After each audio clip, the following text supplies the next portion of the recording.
நமது குரூப்பில் உள்ள பாசம் நிறைந்த உறவுகளுக்கு என் அன்பான வணக்கம். என்னோட இடத்துல அன்பான வணக்கம் சொல்றான்னு நினைக்காதீங்க. நான் அரசியல்வாதியில என் முதற்கண் வணக்கத்தை தெரிவித்துக் கொள்கிறேன் அப்படின்னு சொல்றது சரியா? ரெண்டாவது, என் பணிவான வணக்கத்தை தெரிவித்துக் கொள்கிறேன் அப்படின்னு சொல்றது நான் ஸ்டூடெண்ட் இல்லை, நான் மாணவன் இல்லை, உங்களில் ஒருத்தி. அன்பான உறவுகள் சேர்ந்த இந்த குரூப்பில் நானும் ஒருத்தி. அதனால் தான் என் அன்பான வணக்கம் என்று சொன்னேன்.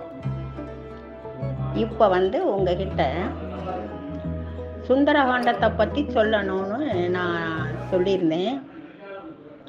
இப்ப நான் அதை பத்தி தான் பேச போறேன். அதுக்கு முன்னால கொஞ்சம் ராமாயணத்துல சில நிகழ்வுகளை சொல்ல வேண்டிய கட்டாயம் இருக்குது. சில நிகழ்வுகள்னு இங்க நான் குறிப்பிடுறது எது தெரியுமா?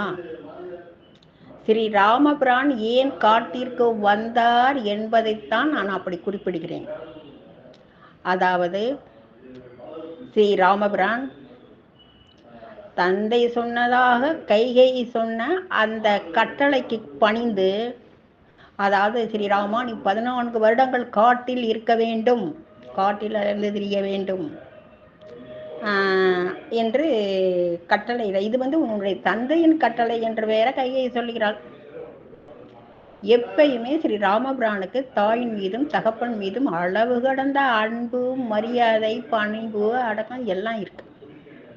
அதனால தசரத மன்னரோ இதை சொல்ல முடியாமல் பெருவேதனை அடைந்து படுக்கையிலே படுத்திருக்கின்றார். இந்த சொல்லை அவருக்கு, இதை நாம் எப்படி ஸ்ரீ ராமபிரானிடம் சொல்லுவது? என் அன்பு மகன் அல்லவா, என் ஆசை மகன் அல்லவா, என் கண் போன்ற மகன் அல்லவா, அவனை நான் எப்படியெல்லாம் வளர்த்தேன், அவனை பார்த்து